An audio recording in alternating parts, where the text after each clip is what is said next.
What do you say when someone in your life shares that they're not okay? In this episode, I share some ways you can respond with compassion and empathy. Welcome to the Abundance Hack Show, Season 4, where we are focusing on mastery. The last 3 seasons, I gave you the information. Now, we're focusing on integrating it into our lives and embodying it. If you are ready to master your thoughts, emotions, and patterns to feel whole, fulfilled, and really grounded in who you are without dimming your shine so you can live the abundant life that you truly desire, then you are in the right place. Hey M&Ms, thank you for tuning in to the Abundance Hack Show. What are you manifesting in your life today? If you're joining me for the first time, first let me say welcome. Although M&Ms are really yummy candies, it actually stands for Magical Manifestors. And if you're listening to this podcast, I know that you want to manifest an abundant, yummy, passionate, exciting life. And that is what we talk about on this podcast. Today, specifically, it is geared around connection. Connection is my top value. And I think one of the biggest things that stands in the way of the deep connection that we're all craving is communication. So today we're going to be talking about how to respond to someone if they share that they're not okay. Now, this topic is really important to me, so I just went through so much in my life. If you listen to the bonus episode, Navigating Betrayal, I went through a business divorce, I moved my home, I expanded and moved my studio all at the same time. And then I had another situation that happened that kind of stockpiled on top of that. So I had a moment where I had to communicate to the people in my life like, hey, I'm having a really hard time right now and I need your support. And obviously I am someone who does a lot of inner work and I talk about speaking your truth. Obviously, hello, I have a podcast. So I have no problem speaking up for myself and letting the people in my life know that I am having a hard time and I need your support. And here is what support looks like for me, because everyone is different. So I actually text my friends and family and was like, here's a list of ways that you can support me. Now, most people are not going to do that. Most people are not going to do that. So if you are someone who's having a hard time, I would definitely recommend getting clear with yourself first on what support actually looks like, and then having that social courage to be able to communicate it to the people in your life. Now, if someone in your life is having a hard time and they haven't listened to this podcast or this podcast ever, then they may not be able to verbalize that to you. So it's up to you to be able to respond in a compassionate and empathetic way. Now, Brene Brown says that compassion and empathy are learned skills. We're not taught how to be compassionate and nurturing. And Brene Brown also talks about empathy misses and how we think we're being supportive and we think we're being compassionate and we think we're being empathetic, but we're actually not. And we mean well. We mean to be all of these things, but sometimes it doesn't come across as that way. So what I did was I checked in with 3 individuals that I really, really adore and respect their wisdom, and I received some feedback from all 3 of them on ways that they would recommend handling it. So I'm going to share with you some of the tips that they provided. So the first one is Phyllis Harvey. So Phyllis Harvey is a sound healer that is in my Sound Therapy Network membership. She is so amazing. She does a lot of trauma training. She helps with like suicide prevention, and she has like a lot of trauma consciousness in her sound healing practice. So I definitely wanted to check in with her because I think that we're in a space right now where a lot of people are struggling with mental health. So how we approach situations when someone is having a hard time is really important, especially post-pandemic. Like, we have to be more gentle with people because our nervous systems are not regulated after the pandemic, and then all of the things that are going on in this world. People are on edge, and I had to communicate that to some of the people in my life. Like, I'm on edge. My nervous system is not regulated right now, so be patient with me. And it's important that we remind ourselves of that, to be patient with others and to also be patient with ourselves. So Phyllis says, always give them your undivided attention. And I love this so much because we are in a time where everyone's looking down at their phone, they're looking at their smartwatches, and we're not giving a lot of things our undivided attention. We're not fully present in the moment. So Brene Brown, if you're listening for the first time, I love Brene Brown, and I probably quote something from her every single episode.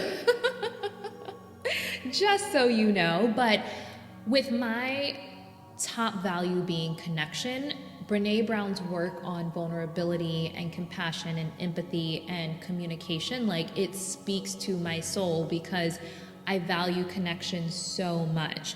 So Brene Brown says there's no worse loneliness than to have someone look away when you're in pain. And that is what we want to avoid. If someone is in pain, the last thing we want them to feel is that isolation where I'm sharing with you my vulnerability and you look down at your phone or you look at your Apple Watch.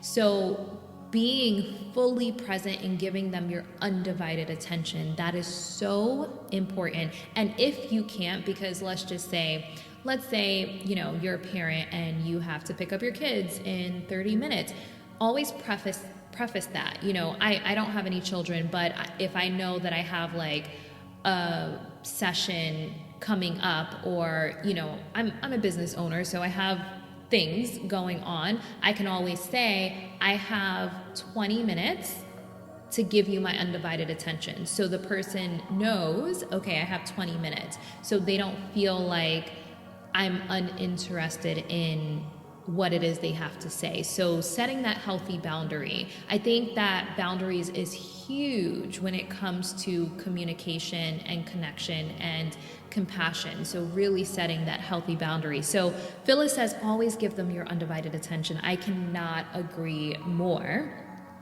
And ask them if they're comfortable sharing more about why they're feeling the way that they are. So what she suggests is saying, I care about you, please tell me more.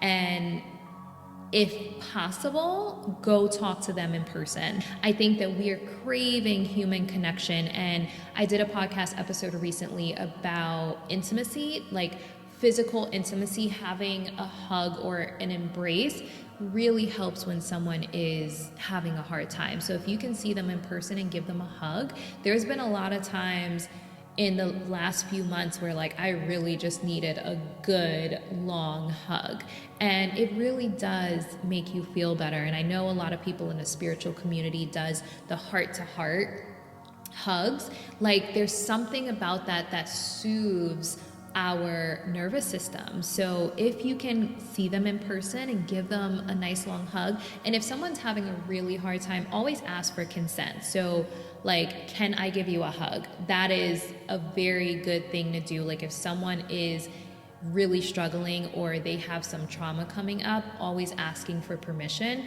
is a really good practice. So can I give you a hug? And if you're not able to see them in person, then definitely Zoom or FaceTime. So one thing that Phyllis says is, do not say, I understand. When someone is struggling, only they really understand how they feel. So you can say things like, I see, I can imagine how that might feel. And I know that sometimes when we are in a dark space and someone says, I understand, like in our heads, we could be like, you don't understand. You don't know how I feel. So that makes a lot of sense to me. So rather than saying things like, I understand, and this is the thing about empathy misses, like unless you do some type of trauma-informed training or, you know, trauma awareness around like emotional intelligence and communication training around trauma, a lot of times we don't know that these things could actually trigger a negative response in people. So that's why I feel it's really, really important to start this dialogue so people have awareness around it, so we're able to hold space for people and hold a safer space for people.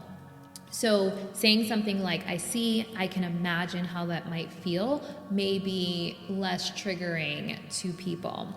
And if they're not ready or willing to talk, you can offer to just sit with them. And when they are ready to talk, you're there for them. So I know I shared this in the past. There's a really beautiful poem by Araya called The Invitation. And she says, like, can you sit with your pain or mine without trying to hide it or fix it? And something along those lines. And it's so powerful for people to just be willing to sit with you. You know, like maybe the person isn't ready to talk yet, but knowing I'm here and I'm not going anywhere. And when you're ready, I'm ready to talk. I'm ready to listen. So that's really important. I'm ready to listen, but I'm ready for you when you're ready to talk. So being willing to sit with them, like sit in the dark with them. And I know I've spoken about this on a past episode. Brene Brown says she would always try to run in and like fix her children's problems, but that doesn't create emotional intelligence. And as adults, we don't want people to try to fix us. We want people to sit with us and sit with us in our pain. And I know I mentioned boundaries. It's really important, especially if you are an empath. Now, I know that empath is a buzzword these days. I think that we all are empathic, but it's important that you have a energetic boundary so you're not absorbing people's pain. A lot of people feel uncomfortable with uncomfortable situations because they feel like, oh, if this person's sad, they're gonna make me sad. But you can hold space for someone without taking on their emotion and taking on their problems. So that is really good energetic hygiene. I talk a little bit about energetic hygiene on the podcast episode, Spiritual Superpowers. So if you have interest in that, you can definitely check out that podcast episode or let me know. I'm happy to do a whole episode on energetic hygiene because it's important and we talk about it a lot in my business, my meditation studio, because sound baths definitely helps cleanse and balance your energy, which I think is really, really important these days. So the next person that I chatted with is Shulamit, the entrepreneur's therapist. So I did a podcast episode with Shulamit. Definitely check it out. She is brilliant, and I definitely wanted to check in with her because I said recently, if you are a business owner or entrepreneur, I highly recommend having a business therapist. So between Shulamit and Nicole lewis-keeber, they are really helping business owners identify where trauma could be showing up in their business. And we repeat patterns until we have awareness around them and make shifts in our lives so we're not repeating the same patterns. And a business therapist can definitely help you identify where trauma is playing out in your business, and it is a game changer.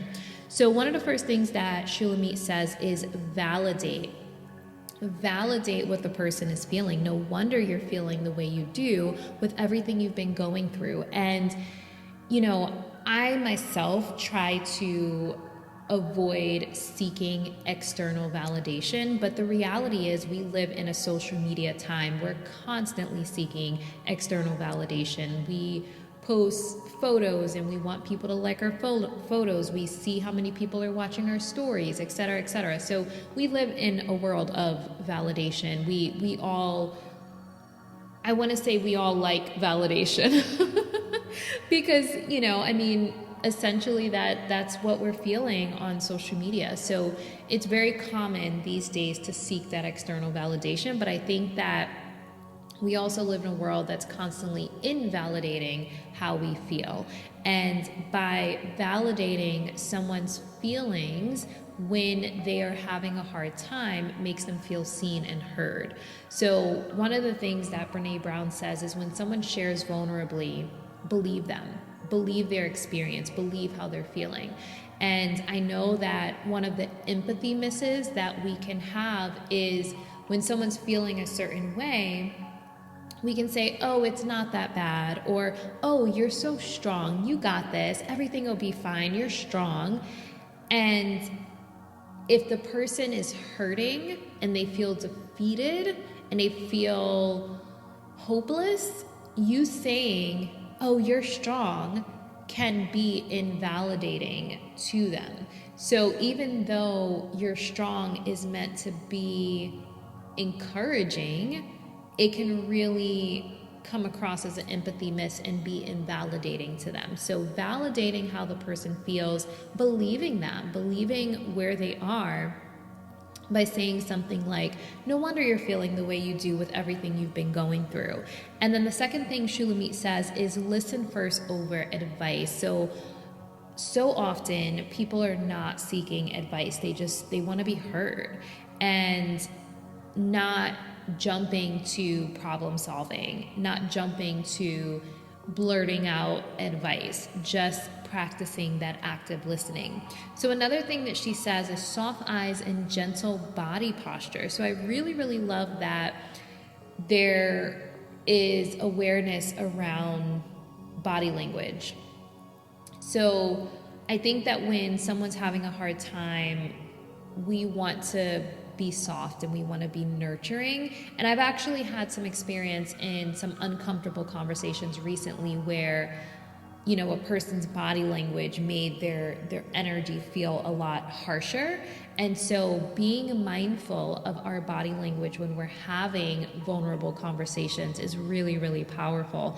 And being aware of our own body language, but also picking up on the other person's body language. So that's part of emotional intelligence that I think we have to pay attention to these subtle details. And the next thing that she says is asking what would be helpful. So asking those questions like, what can I do to support you? What does support look like for you? How can I help you? What do you need? These questions will really allow the person to feel fully supported. We can blurt out advice or we can jump to problem solve, like, let's go beat somebody up, you know? But is that really helpful? Is that what the person really needs in that moment? You know, like if you share with your best friend that your boyfriend did something that pissed you off, they're like, let's go get him. But is that what you really need in that moment? So really asking, like, what will be helpful? And I'm being silly with the examples, but we have to remember that everyone's on their own individual journey and everyone's journey is going to look and feel different. And so getting curious about what support looks like for them will definitely help deepen that connection and make the person feel supported rather than assuming we know what they need. So there was something really powerful Shulamit said around powerlessness. So often when people we care about are suffering, we want to do anything we can to help them out. But sometimes there's nothing that we can do other than listening. But because we're in a culture that favors doing, sometimes just listening doesn't feel like enough. And this is what Shulamit said that is so powerful to me. The power in listening is immeasurable. So we're in this society of like, go, go, go, do. So just being with a person and listening sometimes doesn't feel like enough, and we feel powerless because there's nothing else we can do. I wish I could do more, but there is so much power in listening. We're always on our phone and we're always pulled in a million different directions, but really just being with a person, sitting with them in their pain. And just, it goes back to that, you know, Araya poem, like, can you sit with my pain and yours? Like, being able to just sit with someone when they are having a hard time is powerful. Being able to just listen, actively listening, giving them your undivided attention, that is powerful. It's really powerful. So being mindful of that and knowing that there is so much power in active listening. So the next person that I chatted with is Nicole lewis-keeber, who is actually my business therapist. She has helped me so much. She has a Do No Harm program and she has a book, Love Your Business. She helps you identify where trauma is playing out in your business so you can fix it and build a business that you really love, that fully supports you. And there's so many people that don't feel supported by their business. So I love the work that she does, and she's helped me so much in my business and has been a huge support for me.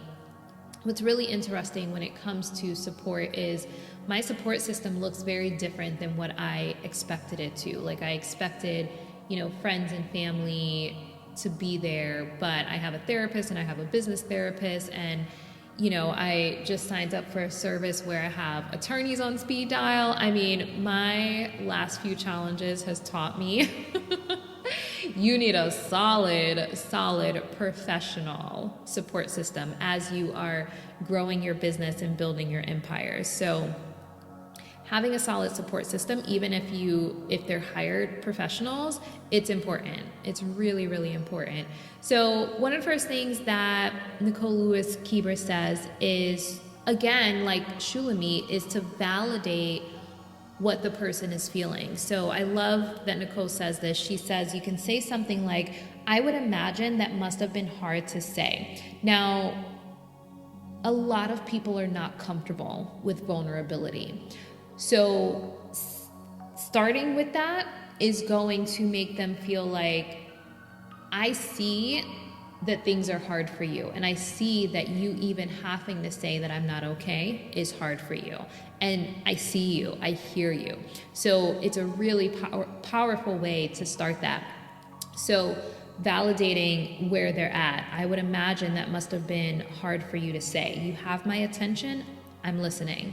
So a lot of people won't admit that they're having a hard time. So if someone does, especially if they're considered a strong individual, I always say on social media, check on your strong friends, because there's so many people that have so much pride and ego. They won't ask for help. They won't admit that they're having a hard time. So when they come to you and they share, like, I'm not okay, I'm having a hard time, it's really important to acknowledge that and let them know that you're there.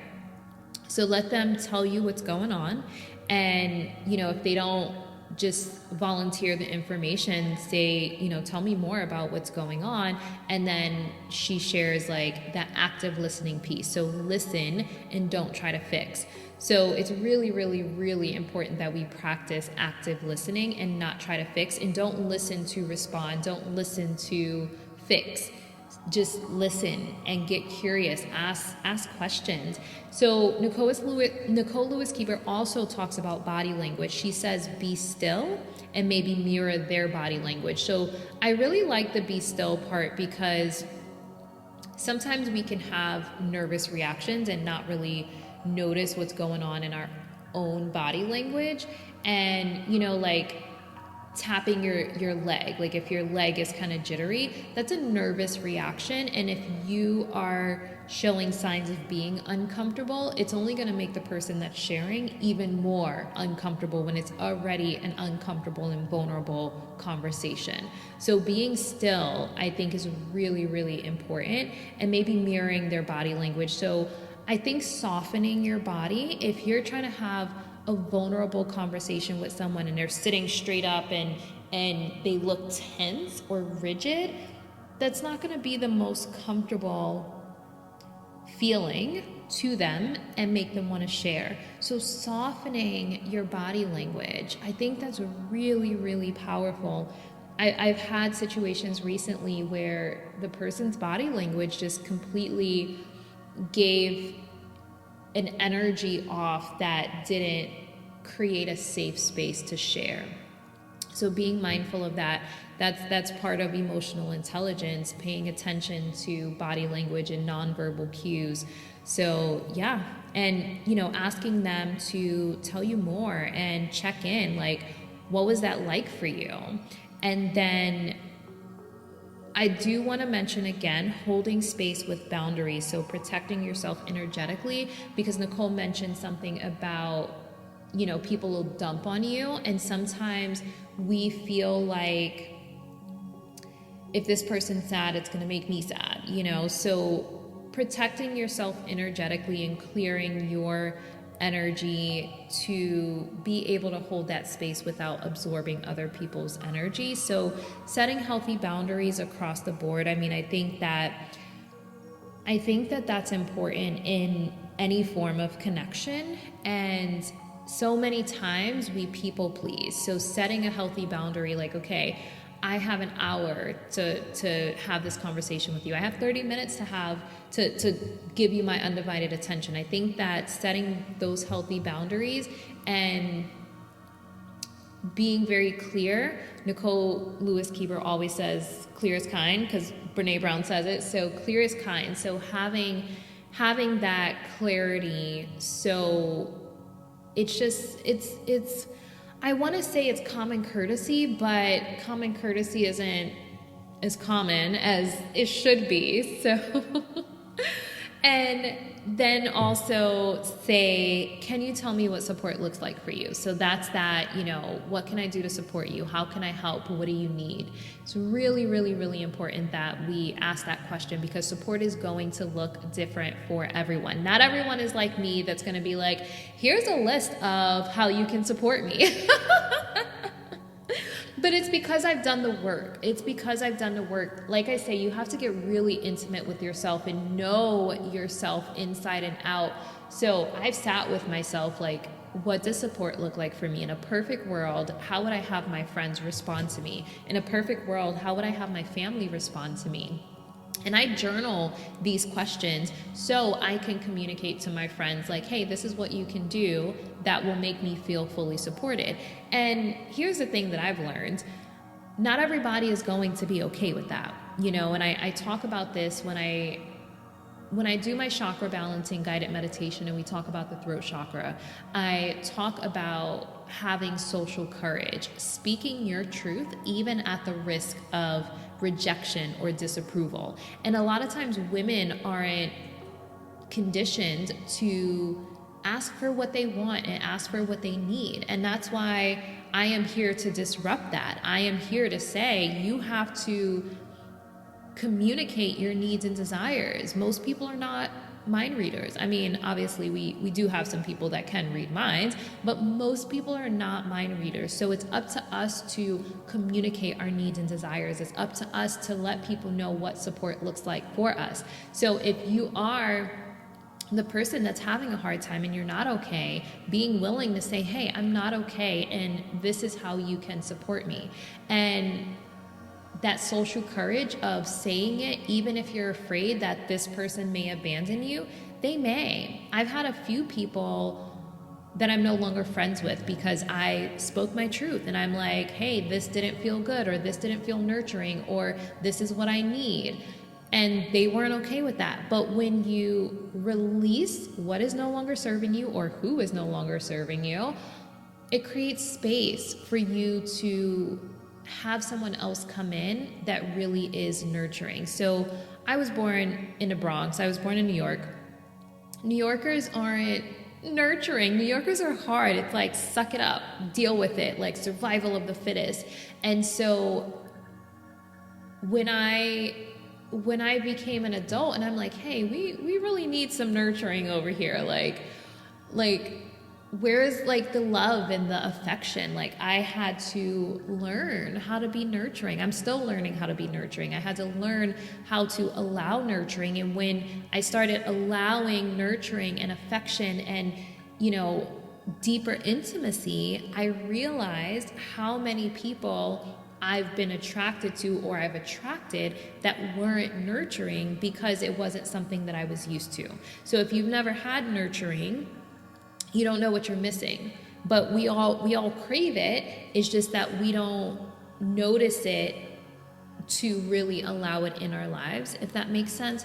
So really just being open to that nurturing, but also being a nurturing person. This is really important. And I think that this is what helps cultivate deeper connections. So being really clear with the people in your life of your needs and desires, and also asking the people in your life what they need and what support looks like for them, and asking those clarifying questions. So Nicole lewis-keeber says, asking, do you need to vent or do you need someone to help you problem solve? So those are really good clarifying questions, and clear as kind. So asking so you know, rather than like blurting out advice or what you think. Asking, like, do you just need to vent? Do you just need me to listen? Or do you want to problem solve? Like, let me know so we can do that. So to wrap it up, the last thing that Nicole lewis-keeber said that I think is extremely powerful is creating a space where people can say what they need to say without being judged. And I think that that is so ridiculously important. There's nothing worse that will drive people apart than sharing something vulnerable and you feel like the person is judging you. So it's already hard enough for us to be vulnerable, and then when we feel judged on top of it, like that will definitely drive the connection away. So being mindful of how we respond. So I can give you an example where, and the thing is, people don't mean any harm, and I know this. So I shared about my business divorce and my betrayal. If you haven't listened to the bonus episode, Navigating Betrayal, definitely go check it out. It's a powerful episode. Someone actually said it was my best episode. So, and I guess it's the vulnerability piece. But I shared with someone in my life, and again, I know they didn't mean any harm, about the business divorce and betrayal that I just experienced. And they said to me like, oh, this isn't the first time someone's backed you in a corner. And I was like, ouch. And that was pretty much the end of the conversation because I didn't feel comfortable and safe to share anymore because I felt judged. And it's really important that we feel that we are mindful of how our words make people feel. Now, obviously, we can't control how people will feel because we can have the best intention in the world and think we're saying the right thing and the person still gets offended.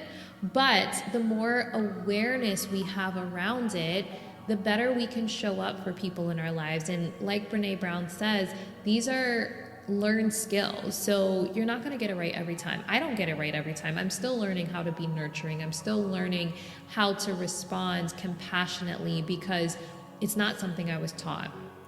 Being from New York, I was very hard and blunt. And, you know, New Yorkers are hard and blunt. So if I'm ever nurturing, know that I worked really hard on it. If I'm compassionate, know that I worked really hard on it. So it means that I really want to show up for people in a compassionate and nurturing way rather than just not caring and continuing to be hard and blunt. So it's just part of doing the work. And if you value connection, you do this work. Some people don't value connection, but connection is one of my top values. So I think it's important that I start the conversation on this to help build that awareness. So the next time someone comes to you and they're having a hard time, you have awareness on how to show up for them in a compassionate and empathetic way. And if you've done any of the empathy misses, definitely it's not a slap on the wrist. Like, don't feel bad. Don't have any guilt or shame around it. Just have awareness around it next time so you can show up as a better friend, a better partner, a better family member, a better lover, you know, whatever it is. The more awareness we have around these things that deepen connection, the more we can show up as the best version of ourselves. And the deeper connections that we have and the more abundant life we live when we have, you know, connections where we feel fully supported and we feel seen and heard. I would absolutely love to hear your feedback on this episode. If you know someone that needs to hear this message, definitely share this episode with them. We need to create a ripple effect of awareness and compassion and empathy so we can continue cultivating deeper connections, even though we are connected on the surface via social media. I mean, we have access to hundreds and thousands and even millions of people's lives online, yet we feel more isolated than ever. And Shulamit says, isolation is the #1 mental health risk in entrepreneurs, but I think that it's in everyone. Even if you don't own a business, there's so many people that feel isolated because they don't feel seen or heard, or they feel invalidated, or they feel canceled. So it's important that we are showing up for the people in our lives. And it's important that we are communicating our needs and our desires to the people in our lives. So I hope you found value in this episode. Again, I love to hear from you. You can definitely DM me on Instagram at Niajae, Niajae. And until next time, be decadent.